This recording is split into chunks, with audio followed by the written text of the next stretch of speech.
Le conflit de travail qui oppose la Société des traversiers du Québec et ses employés perdure depuis 2 ans déjà.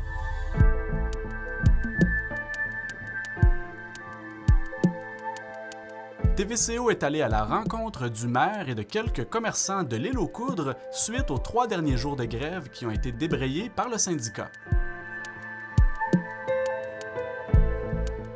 Le maire Christian Dufour explique les raisons qui l'ont poussé à s'exprimer publiquement sur ce conflit au cours de la dernière semaine. On comprend mal là, que pourquoi la société ne négocie pas sérieusement avec le syndicat.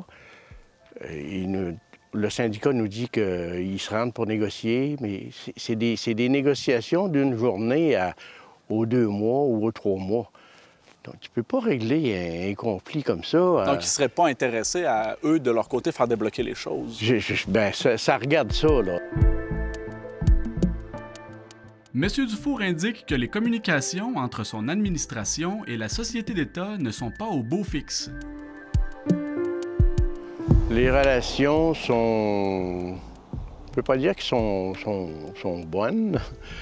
J'ai parlé à Mme Greta. Maintenant, je dois communiquer avec le directeur de la Traverse pour faire des demandes. Lui, il parle à Mme Greta, puis la réponse me revient par le directeur. Donc, vous n'avez plus un accès direct à Mme Greta. Le lien est plus là. C'est un peu spécial hein, que le maire ne puisse pas parler à la présidente directrice générale de la société. C'est un petit peu... Je suis déçu, là, un peu de ça.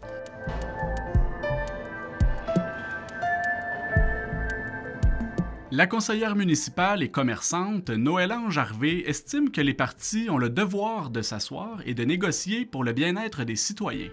On a eu 3 jours de grève, on est dans notre dernière journée. Ben écoute, ça va être quoi là, pour la prochaine? On sait qu'ils ont un mandat encore dans leur poche, puis ils ont un droit de faire la grève. C'est un droit, c'est correct. Mais au-delà de ça, là, pourquoi la STQ? Pourquoi la STQ ne veut pas régler? Moi, je suis commerçante, puis...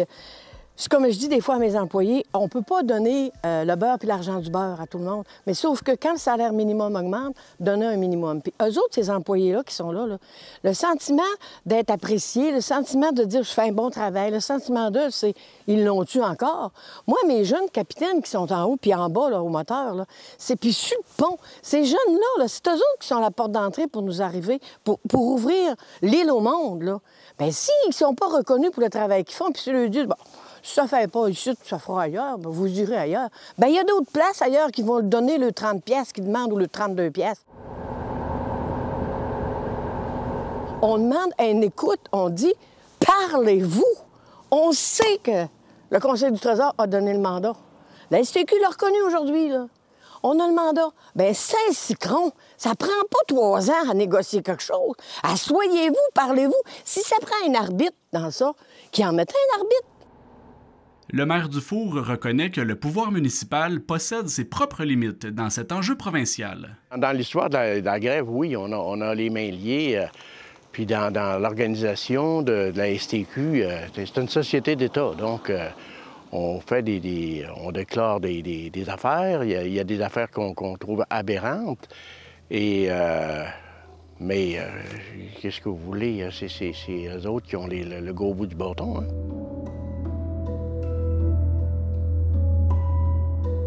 La population, là, on a plein d'oreilles et plein de bottes. Là. On commence à être tanné, c'est comme je vous ai dit tantôt. Là. On a notre été qui s'en vient avec la préparation de tous les commerces qui se préparent pour accueillir nos gens, puis se préparent pour la saison estivale. Puis c'est toujours comme je vous dis, c'est toujours cette sensation-là qu'on a il va y avoir une grève, il va y avoir... Incertitude qui est tannante puis qui n'est pas plaisante. Puis que ce soit pour nos commerces ou pour notre population, on va dire, le bateau, il va-tu marcher? Ça, moi j'ai jamais vu ça. J'ai travaillé 22 ans à la société, puis j'ai jamais senti cette incertitude-là là, aussi grande que présentement.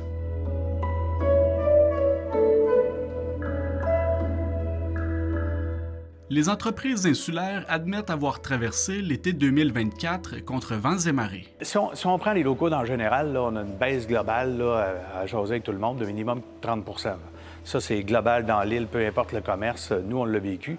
L'étal, comme on était en première année, on peut difficilement quantifier, mais c'est sûr que si on avait eu plus de monde, on avait la ressource nécessaire pour les servir. Dans les autres endroits, la cidrerie et la biscuiterie, c'était ça, des baisses globales sur l'année. En 12 ans d'opération, ça a été de très, très, très loin ma pire année. Là. Pas à peu près. Là. On parle de quasiment 45 % de baisse de revenus. Ça annulait des chambres au mois d'août. Il n'y a jamais eu de grève au mois d'août.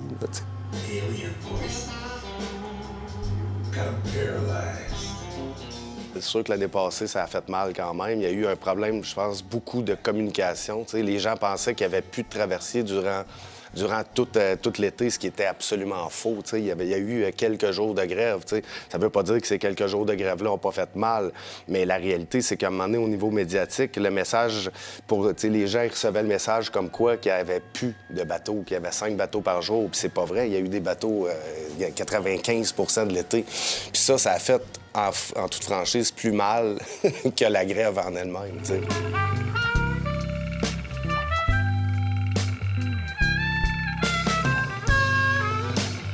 Les commerçants aimeraient notamment que l'île puisse jouir d'un statut à part entière.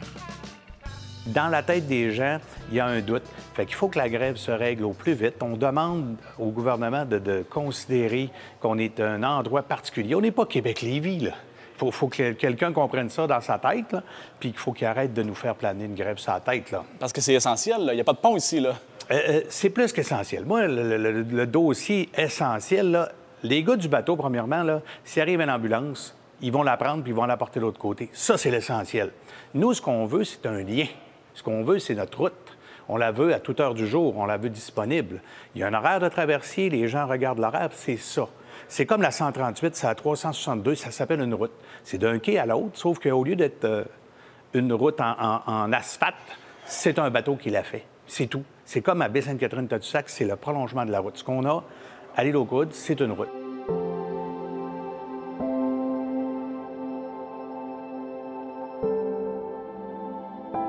L'île aux Coudes, là, c'est un joyau dans Charlevoix. On a besoin toutes les uns des autres dans chacune des municipalités. On a nos couleurs, on a nos spécificités. On est unique dans ce qu'on est.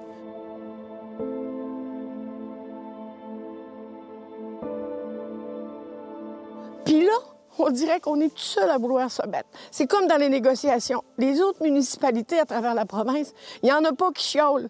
Il y a juste l'île aux Coudes qui chiolent. On a l'air d'être des chioleux. Mais si on chiole, c'est parce qu'on a raison de chioler. On veut un statut particulier pour notre île, parce que c'est une île.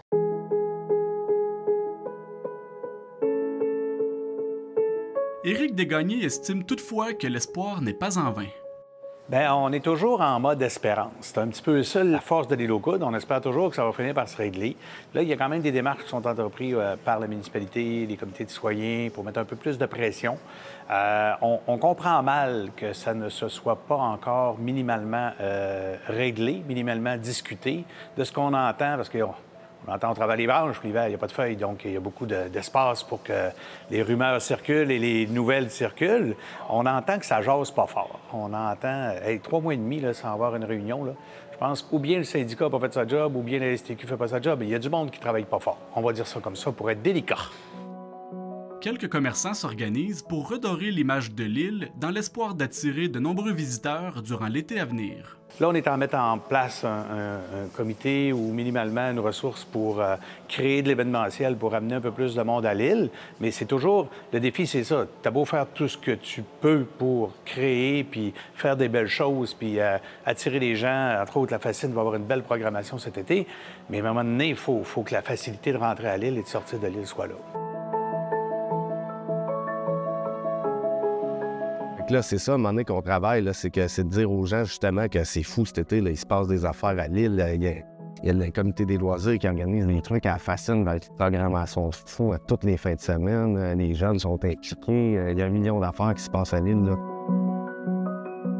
Je pense que ce qui va être important, c'est que, justement, les médias véhicule le message que, écoutez, l'île n'est pas fermée, là, loin de là, au contraire, tu sais. Une dernière journée de négociation a notamment été organisée suite aux 3 derniers jours de grève.